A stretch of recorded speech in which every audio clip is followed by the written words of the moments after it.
Welcome to another episode of Lunch with the Shark. Join us as we dive deep into discussions about business, accounting, and finance to help you build a business that thrives. Now sit back and have a bite with your host, the Shark CFO, Vidal Espinosa. Well, hello, good afternoon. Welcome to a new edition of Lunch with the Shark. I am your host, Vidal, the Shark CFO Espinosa, and I am really happy to be here with you on this. I think it's Tuesday afternoon.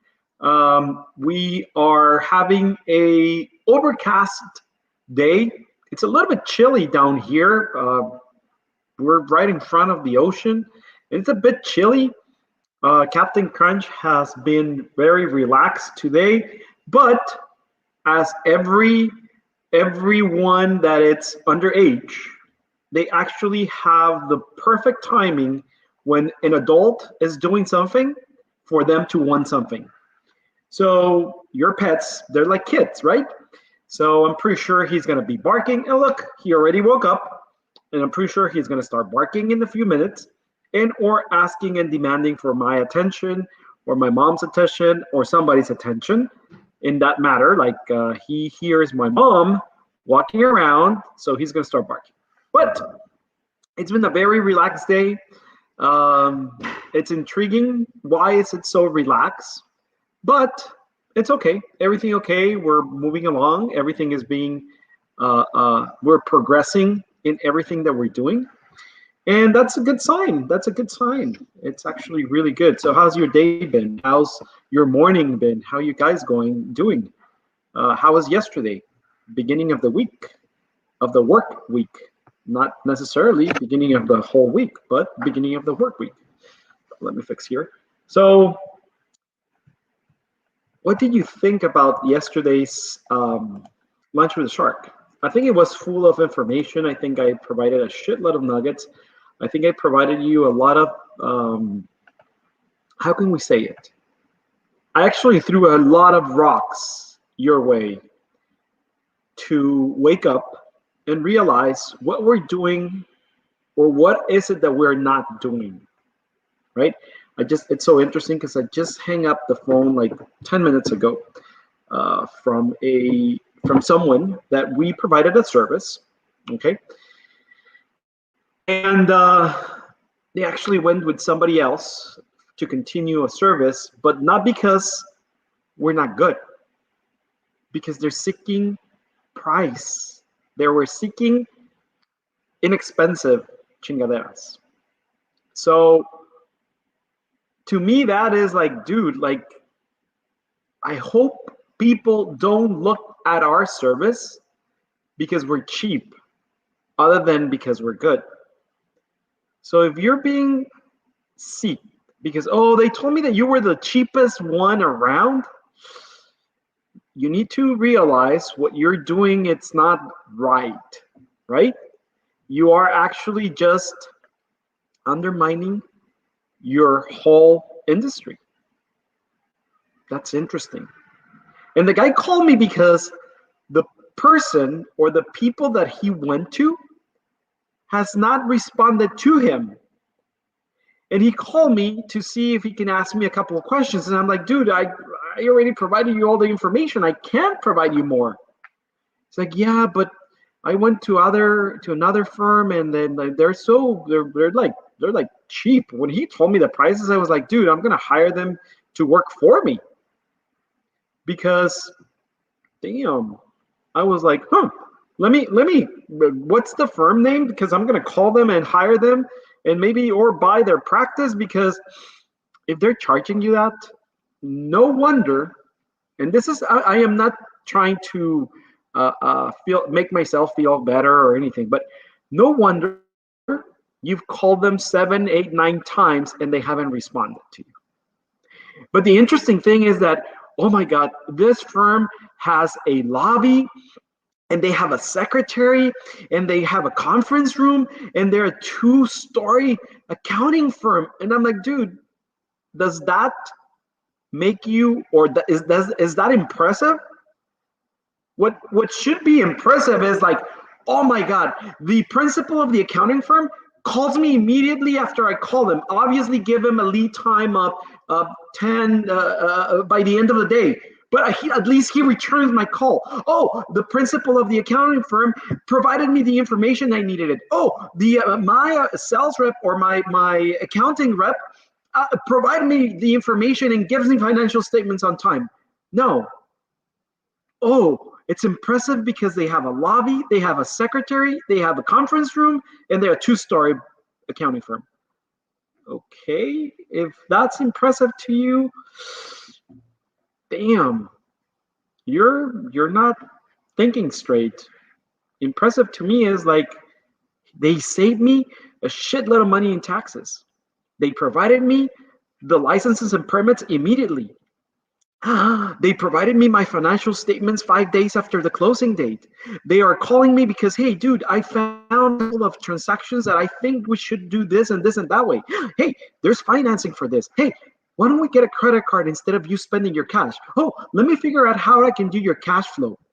But you know what? All those things should be planned and thought through before we open a business. The problem is that we don't know what we don't know. The problem is that we want to go into business because my neighbor is doing it and they're doing so well that I want to do it because they're doing so well.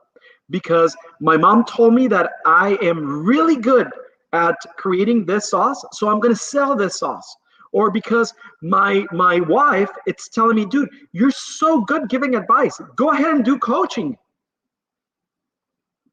Really? Before we dive into today's topic, which we're going to continue on the startup week, what do we celebrate today? Today, we actually celebrate National Puppy Day. So whoever has a puppy, celebrate him. Buy them an ice cream, buy them a cake, pamper them. You know what? They are the best thing ever since sliced bread. Let me tell you why. Because they are companions that do not question you. They don't judge you. They're just there because you take care of them. Isn't that right, Captain Crunch? They love you no matter what. You can reprimand them, and 5 seconds later, they're kissing you. You should be like that. You should be like that. They don't care.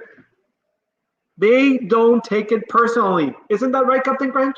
He's actually sleep, like dead sleep. Captain Crunch? Yeah, no, he's dead sleep. He actually had a great breakfast this morning. He's not a puppy, but we treated him like a puppy. So whomever has a puppy, celebrate him. Also today, we celebrate American Diabetes Association Day. So we need to be aware. Right now in this pandemic, you know that the average male has gained a close of 30 pounds through this pandemic, and women, females, have gained an average 20 pounds.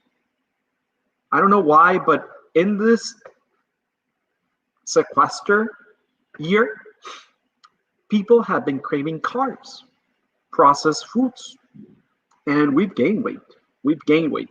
So be careful. National Diabetes Association Alert Day. So beware. Be careful. Also, it's in the U.S. It's Melba Toast Day. So if you want to cut down on your diabetes, go and get a Melba toast. Do not put any preserves on it because it has sugar. So a little bit of butter without salt, and that's something good. And also have a drink because today we celebrate National Chia Day.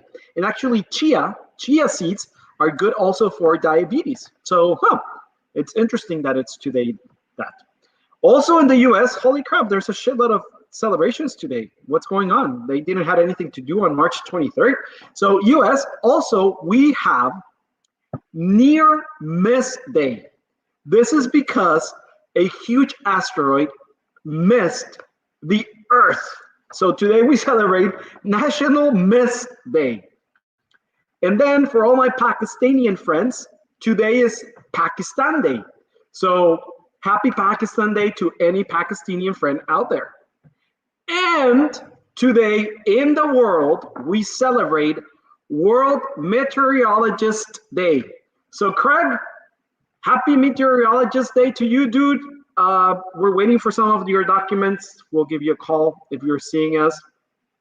He's a friend of us from San Diego. He then moved. He's a meteorologist. He was a meteorologist for CBS, and then he moved back. He moved to LA, and now he is in Seattle, Washington. So hi, all the way to there. Well, after those 100 celebration days, let's dive into. I started my business. I have a startup. So now what the fuck do I do? Have you ever asked yourself that? There's a saying, there's not a saying, there was a commercial in Mexico, is like, no te quedes con cara de what? No te quedes con cara de what? So I already started in my business. I have a startup. Now what the fuck do I do? What the hell do I do? What's next? What should I do? When should I do it? What's the next step? Let me get my instructions. Guess what? You started your business and you have no instructions. There's no instructions like a IKEA piece of furniture that you have to put together. There's no instructions, let me tell you that. And if somebody is trying to sell you a program that it tells you step by step on how to create and build your small business, it's just a template. It's just a tool that you need to fill in every single blank space. Should I create an LLC? Should I create a corporation? Should I be a sole proprietor? Should I be a partnership? Should I do this? Should I do that? Should I have a accrual system? Should I have cash system? And we're just talking about the structure and accounting. Should I have a human resources? How should I hire? Should I hire independent contractors or should I have employees? Should I have independent contractors from abroad? Should I buy 20 containers before I start building my business? Should I buy a factory because I want to sell mugs? Or should I buy a couple of mugs and start selling? Should I create a pamphlet? Should I create emails? Should I create a website? Should I create business cards? Should I create legal templates? What the fuck should I do? My head hurts just by telling you that on things that I just imagine. Should I create contracts? Should I create agreements? What about legal stuff? What about payments? Should I get a bank account? Should I get a credit card? Should I get PayPal? Should I get a Stripe? Should I get? Where should I get? What should I get? What's next? So let's see. You've launched your business, so what next? You've been told that half the battle is getting started. Well, most people say that 80% is showing up and getting started. Yeah, you're there. That's it. You're just there, right? To some extent, it's true. But also advice that aim at people who struggle to get into gear. Remember, analysis by paralysis? Holy fuck. I have the keys to my office. Now what? Analysis by paralysis. But you have launched your business. You know that now. So now the real work begins.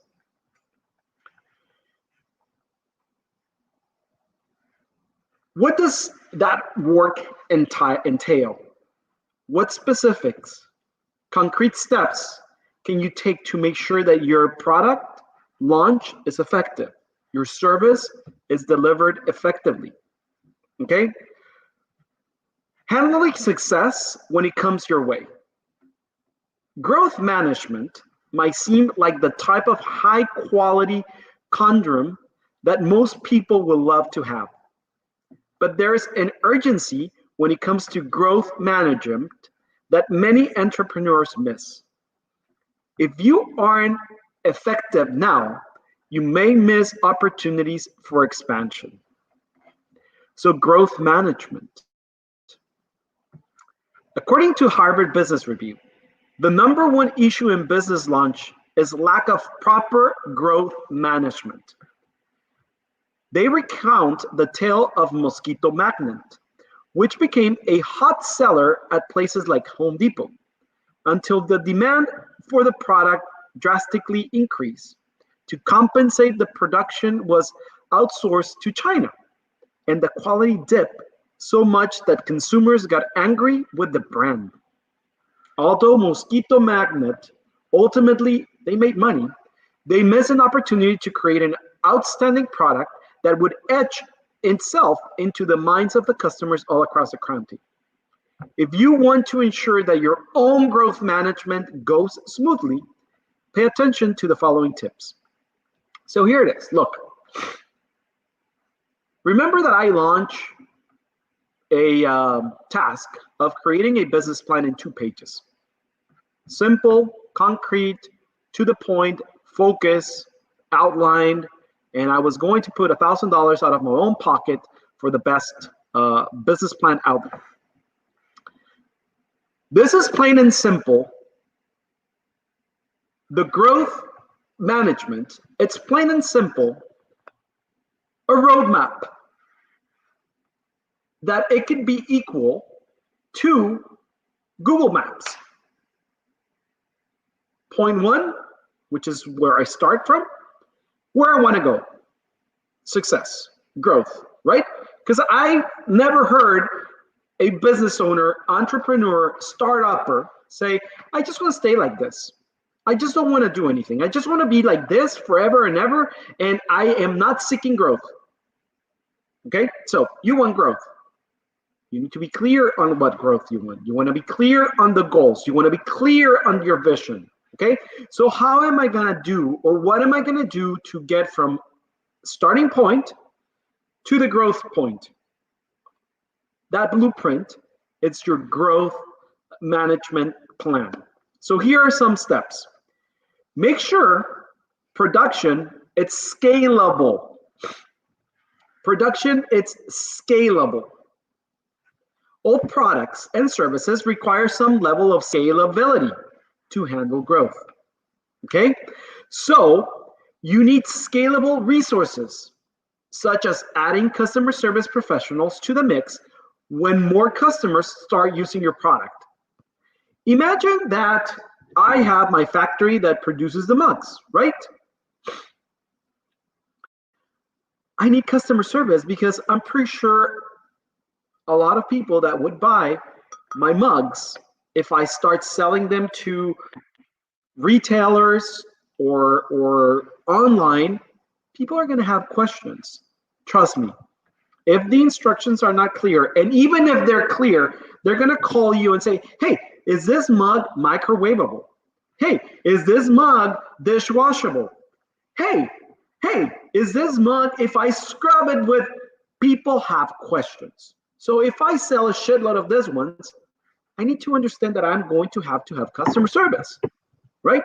So you need to be scalable. You need to be prepared on what if,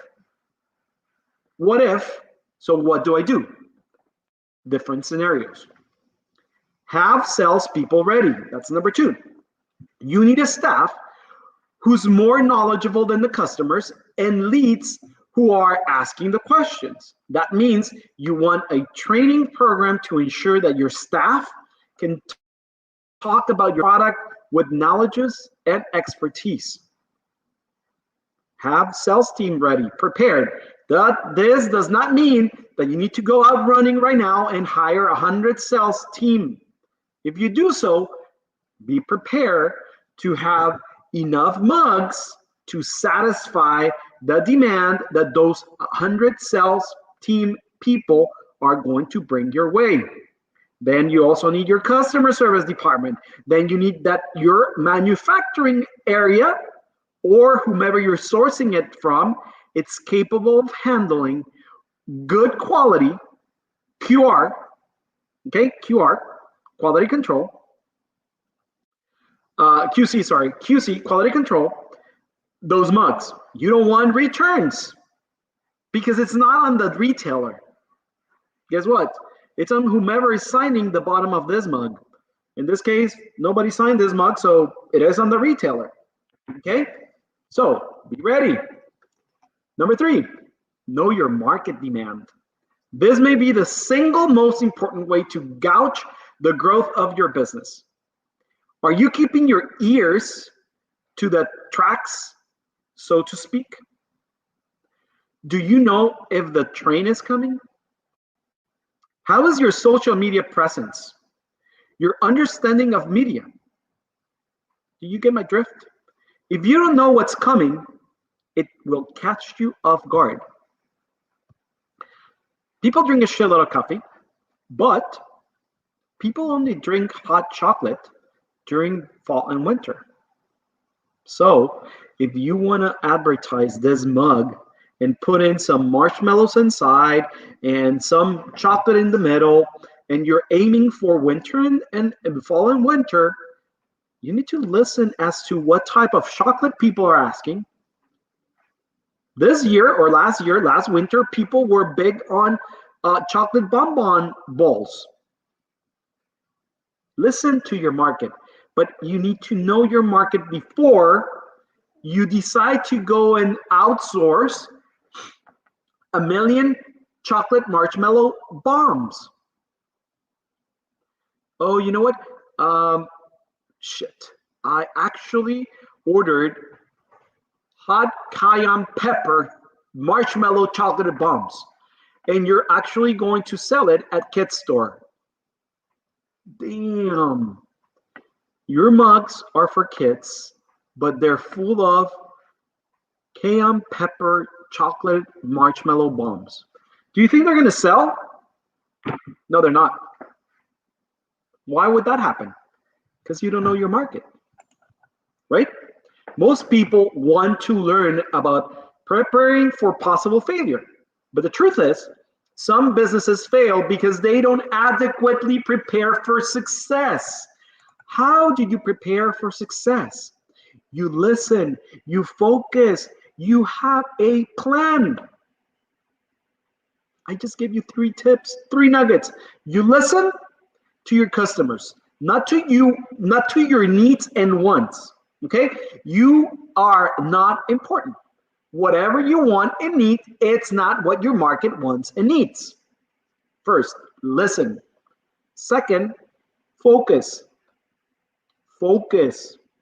Focus in your market. And 3, do a plan. You follow recipes when you cook. You follow instructions when you drive, right? Follow instructions. Follow a roadmap for your business. Don't count on your launch to handle for the sales for you. When your company is riding high off an initial buzz, whether it is by virtual Kickstart campaign or a simple press release that caught fire, it's easy to forget that it's not always going to be this way. The internet, it's Flickr mistress. It moves on more quickly than a 24-hour news cycle. One day, you're a hot commodity. The next day, who's that? What? Like you were saying, what? What the fuck? I don't even remember them. So whomever is in the news, they pray to the goddess and the gods out there. Like, holy crap, I hope this news stays forever and ever, like at least 72 hours. But news cycles, 24 hours, like, who's he? Who's she? What the fuck did she do? Okay, bye, right? It's the same thing with your business kickstart. When you launch, you feel like you've been in the limelight forever. That's true, but don't count on it. Even if you had a successful launch, you need to prepare for the long-term success of your company.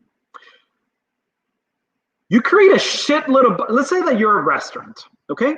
Let's say you're a restaurant, and you create a shitload of buzz prior to opening. You have big banners, and even if you're building your restaurant, you put out like billboards, and you put out like images, and then you take it down, and you start creating buzz around your area, around your neighborhood, about your new restaurant. You would send out flyers, grand opening in the next, I don't know, April 20th, and then blah, blah, blah, blah. April 20th, you have to be ready to deliver outstanding service, quality to your people, to whomever shows up at your doors. Guess what? Guess why? Because it's going to depend, that's going to be your success. If you're lousy, you're crappy on the first day of your opening your restaurant, that's it. You're doomed. We are so quick to judge. We are so quick to validate. We are so quick to take surveys that if you miss the mark, they're not coming back. It might give you a second chance if that's the only option, but you must be ready. You must be prepared. You must be on point. Okay, so let's see. Here's some steps to keep your sales energy up after your buzz dies. Find great salesperson. Easy said than done. Salespeople out there are so difficult to find because simply there isn't enough salespeople to go around for all the companies. You have to be the best salesperson in your company. You. Oh, hells no. I already am super successful and I am not going to be selling my product or service to my clients. What the hell is your company? You have to be the best salesperson out there. I'm not going to do sales. That's why I have a sales team to do sales for me. Yeah, but look at your company right now. It's failing miserably. You have to be consistent in your sales process. You'd be amazed at what one right hire can do to shift the focus and ambition of your business. Don't be afraid to give sales people very specific goals and to keep them accountable to those goals. I want them to sell to everyone. Okay. Stay enthusiastic. Once you get into the dog days of managing a business, you might find yourself asking, is this really what I started an entrepreneurship for? Just to feel like an empowered office lackey? Don't feel that way. You out on your own, ruling your own hours, running your own business. Think of the post-launch down as the dog days of running a business. The point at which you need to put in the work so you can delegate. And forget new connections and don't stop. Although you might have the customers and clients to keep your company afloat for the time being, it's an unwise entrepreneur who doesn't set a little bit of time aside to continue investing in new opportunities. So never stop forcing new connections, seeking new clients, and attempting to generate new sales. It's a must. So are you still confused? Focus on these simple steps. Okay, so you come to our show for some concrete action steps you can undertake today.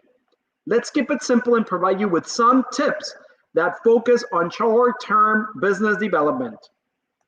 Short-term, okay? This is like a curita. This is like a Band-Aid, okay? This is like a Band-Aid.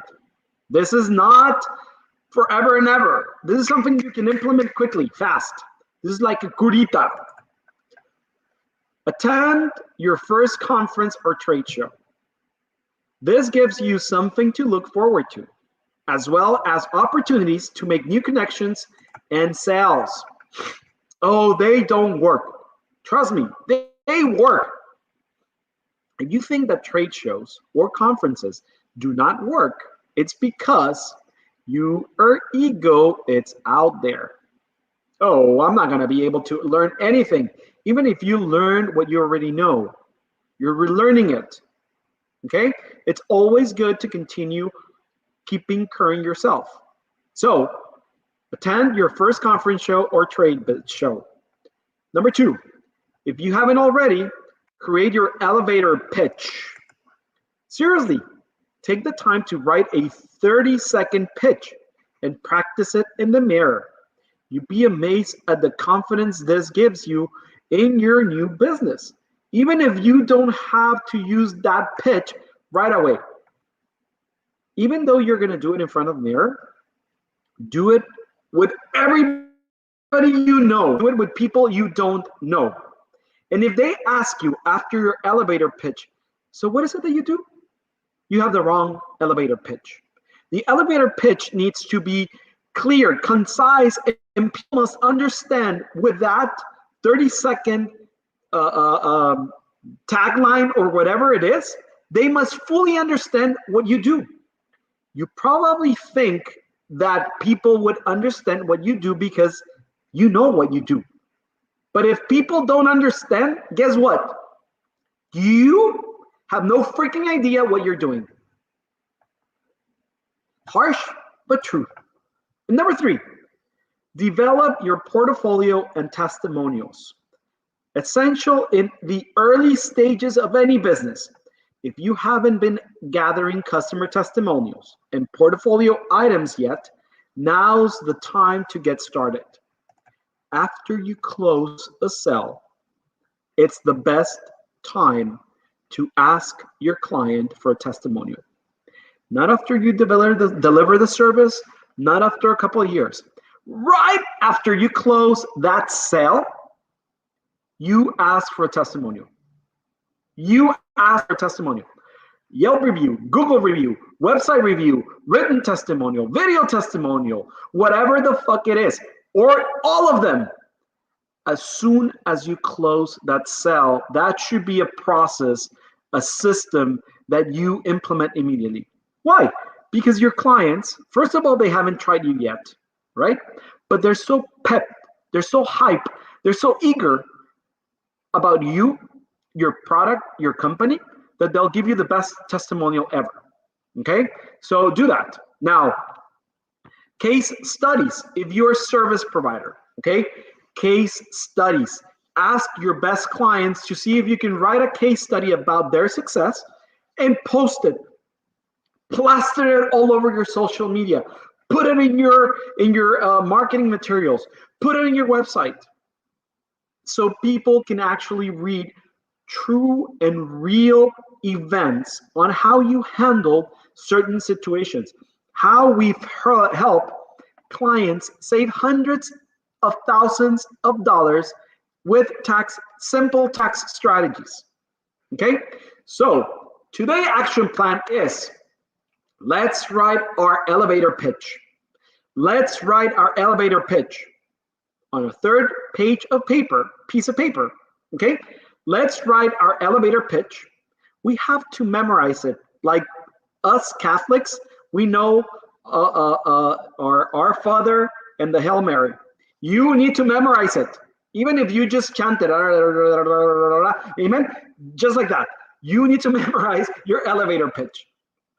But say it to at least 100 people. Record yourself and post it on social media and see what people think you do. If the majority of them nail it, then you're okay. But if not, you don't even know what you do in your business. Okay, so let's end up today's show with a quote from George Bernard Shaw.